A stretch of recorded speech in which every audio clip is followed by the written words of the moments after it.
We are your friendly school psychologists, and we just got back from our annual national convention, the National Association of School Psychologists, where we meet with 4,000 of our best buddies and we learn a lot of new things.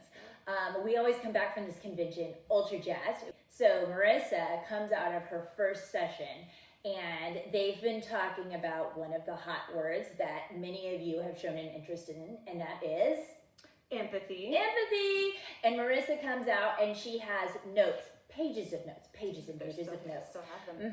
And she's like, Amy, I've learned so much about empathy. I'm thinking, we know empathy. No. We don't know empathy in the way that Marysa has learned empathy. Yeah. And so we thought everyone is talking about empathy and about building positive culture. And we're talking about... Or you may have heard it as social emotional learning. I think that's kind of one of the big... words a lot of people might have... umbrella term that people might be using in schools. That's true. And so empathy is a really big piece of this. And there are a lot of misperceptions about empathy, and empathy itself is an umbrella term, I have learned from Marysa, because there's a couple of very specific types of empathy. Anyway, she spent the entire week relating everything to different types of empathy. Because everything is relevant to empathy. Yes. And or so, empathy is relevant to everything. True. Yeah. Yes. And so it comes up a lot. I told her, based on the level of passion about empathy that she has imbued over the last week. Pass that on to you, lovely folk. Absolutely. So Marysa, tell us about empathy. So this was a very exciting topic to me because let me just start by saying the reason I really wanted to go to the training is one of the things that school psychologists do or can do is provide counseling to students. And I have done lots of counseling as a related service with students. It's one of my favorite things to do. I love it. Yeah. And there have been, very rarely, maybe once every 2 years, I've come across a student where I felt very stuck because kids have the whole world in front of them and they are ready and able to learn and absorb and practice whatever you give them. And when it comes to empathy, and kids that I've known who I felt just, they didn't have that inherent, natural, inclination toward what I would call empathy or worrying about others or caring about what others or being motivated by another's feelings. I felt very stuck with those kids because I didn't know how to motivate them or how to help them develop that. Okay, pause. Yes. Let's just back up and let's just pretend that we've never heard this word before. Okay. What is empathy? Okay, so what most people will think of as empathy, which is what I thought of as empathy before this, is just the ability to see emotion in other people and to share those feelings with them and have compassion for those feelings.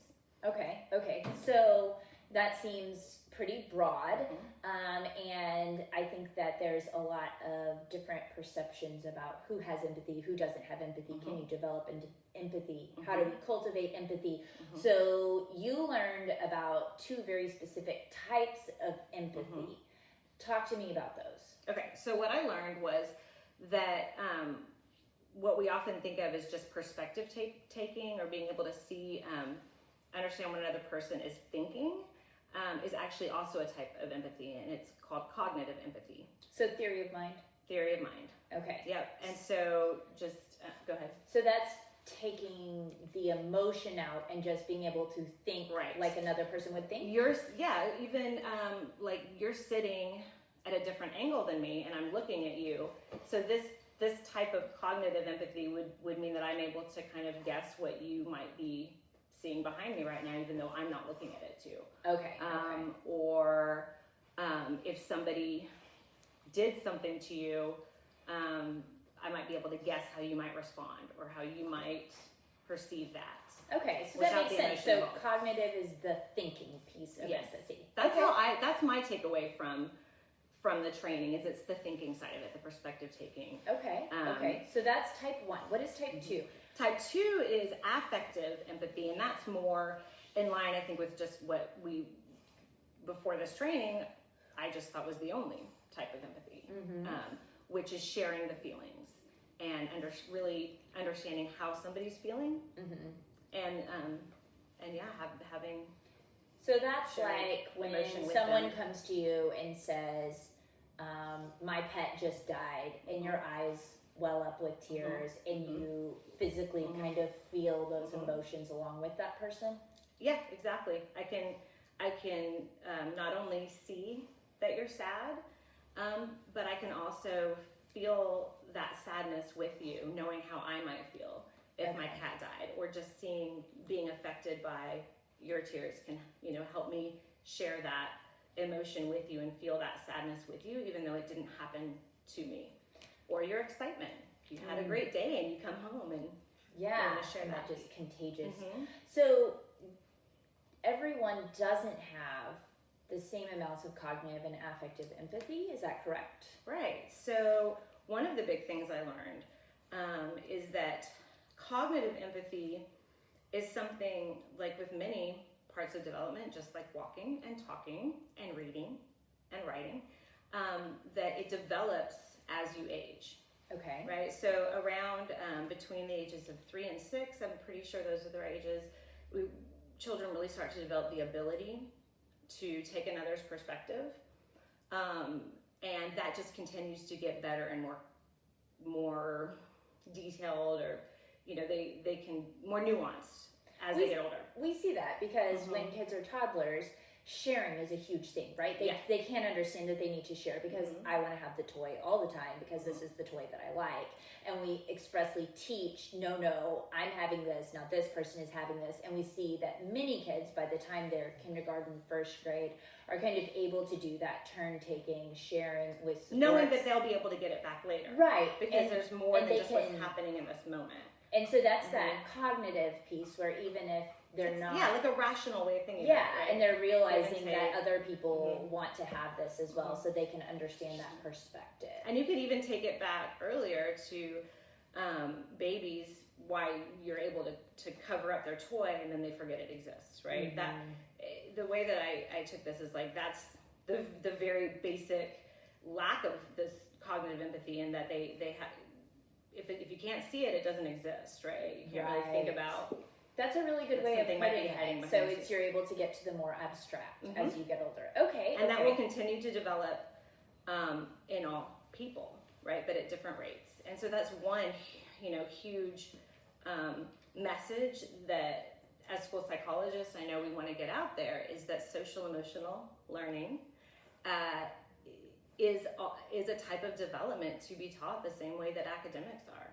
And you can be delayed in that, but not in other areas, because the brain does develop differently. Well, and I like that you compared it to things like reading, writing, running, because all of those skills, we see kids who have different abilities naturally and kids who need more support in that. And we have the same thing when we see kids coming into school who have had different experiences. Maybe they're neurodiverse, their brains are just working a little differently, or they haven't had as many opportunities in early life to really get explicit teaching on how to have cognitive empathy. And so it is something that needs to be taught, and we can't just assume that every child comes in knowing how to have cognitive empathy. I like what you just said, that they've had the experience to have that developed. So there are many, many different reasons why this might not have developed at the rate that we would expect it to, but one would maybe be neglect, right? So if a child is really needing to take care of their own needs and not relying on someone else, then it does become more about them and what they can do than about the other, where it can also go the other way. But that's a topic for another day. Okay. So that's cognitive. So then talk to me a little bit about developing affective empathy. This was really one of the aha moments for me. Affective memory, the most recent understanding of it, or accepted understanding of it, is that you kind of are born with a level of high, medium, low, whatever, and it just kind of stays consistent. So if you're born very high on affective empathy, and you're more in tune with others' emotions. You've probably seen the babies. Again, I take it back to babies. You've seen the babies in the preschool, and one baby will start crying, and then another baby will start crying, but just simply because one did.